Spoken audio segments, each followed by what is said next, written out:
Today, we're talking about how to edit your novel/manuscript.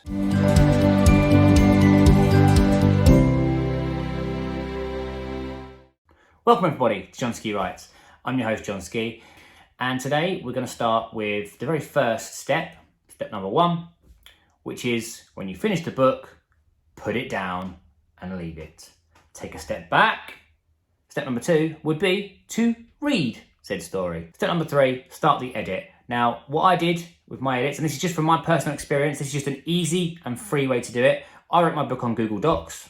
Once I've gone through it a couple of times on my own, slowly, don't be like speed reading it because you'll just miss things because your brain will tell you that word is spelt correct, but you're not. It's not correct. Your eyes will see better if you read it slowly. Sounds a bit silly, but if you read it slowly, your eyes will see better, your brain will take in more, and therefore you'll get less edits, okay? So less mistakes, and less future edits. And then this is the point where you're starting to look at beta readers. So I've done 2 edits, then my wife had a look for me. If you've got someone that you trust, a partner, a brother, sister, whatever it may be, next door neighbor, someone that is literate, someone that does read, they don't have to be a professional, you don't have to pay for a professional edit at this point because you're not ready for your book to be professionally edited at this point.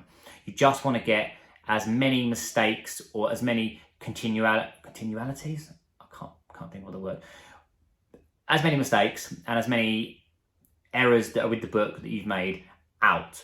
So if you've got someone to cast a fresh pair of eyes, fantastic. Maybe get them to save their own copy though, just so you've got 2 copies compared to yours and hers. And then, now once you've done that, it is beta reader time. Beta readers are a must at this step. Beta readers, step 4 beta readers. Give them a time frame if you can. Say, look, can you get it done within this period of time? Try not to be rude, like, get this book read in a couple of days, mate. Well, yeah, go on, sort it out for me. But you can look on social media for that. There's loads of Facebook groups and Twitter. And then once the beta reader's done, you collate all that information, what you want to use from them and what you don't want to use, and another round of edits. So step number 5 is read the book through again.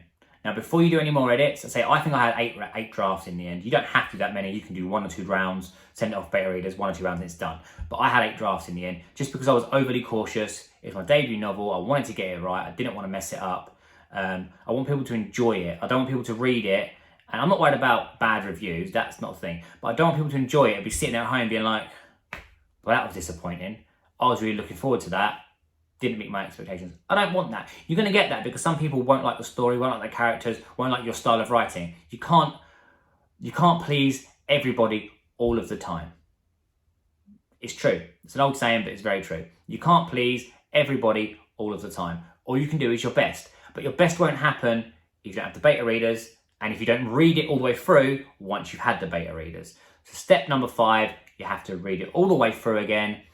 Again, this time you can edit it as you go, but I would try not to. I would try just to read it all the way through and then do a full round of edits again. Now, once you've done that full round of edits, you can send it off for more beta edits if you want. Maybe send it back to the same people and say, look, now that I've fixed everything, I think I fixed everything, what are your opinions this time around? I didn't use a second lot of beta edits. It's just something that I think is maybe a good idea. But from my experience, I didn't use it. I didn't think I needed it. I incorporated what I thought from them was good. I did incorporate a few bits actually that was taken from the beta readers. I do appreciate and thank them for their help. But incorporate that in. If you want to go for another second round of beta readers, you can. Next step for me, to edit it through, but this time on paper. So there's a lot of ink, a lot of paper. What I did was I just got a little box of a little pack of sticky notes, notepads, and I got highlighter pens that match. So I think I had blue, pink, yellow, and green, I think it was. So each one was a different mistake. Every time I put a sticky note on the top of the page and write on it, I would highlight in the same color, so pink for grammatic errors. Green was a plot hole, a storyline error. I needed to change something. I then went back to the computer and I then put all them edits into the computer, and that was me done. I read it through again. I was happy, done. If you do that though, like I did the first time I did it, the reason it cost me so much in paper and ink was because I printed it out and the writing was too small. So maybe do a preview, print it out a lot bigger, make sure the writing is good. If you're reading tiny margins, you're not going to miss stuff again. If you're reading tiny margins, your eyes are going to hurt. And make sure you've got good lighting when you go through it. And then as far as I was concerned, after I read it through again, my wife read it again as well. We were both happy. As far as I'm concerned, it's edited. It is now basically a book and I can send it off to publishers. That's my editing journey. That's what I've got for you this week. Thank you for watching. If you're not subscribed, but you like this kind of video, then please do subscribe, ring the bell, notification, because there is going to be some more how-to videos coming along about my journey. I've learned this the hard way and I've had to do it all myself. Maybe you don't have to. Maybe you can get an assist. Maybe I can give you a bit of advice or a bit of help that I didn't have at the start.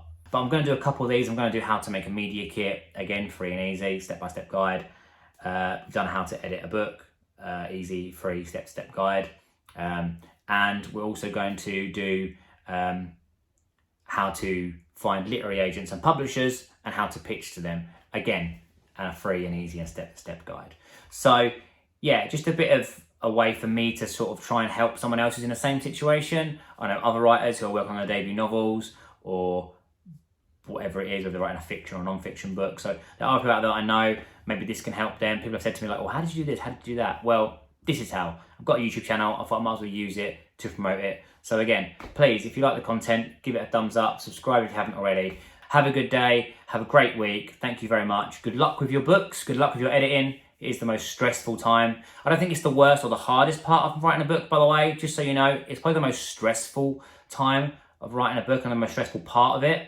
But for me, it's not the worst. So yeah, you have got more hurdles to come in the future, but I know you can do it because I did it. And if I can do it, anybody can do it. See you in the next one. Peace.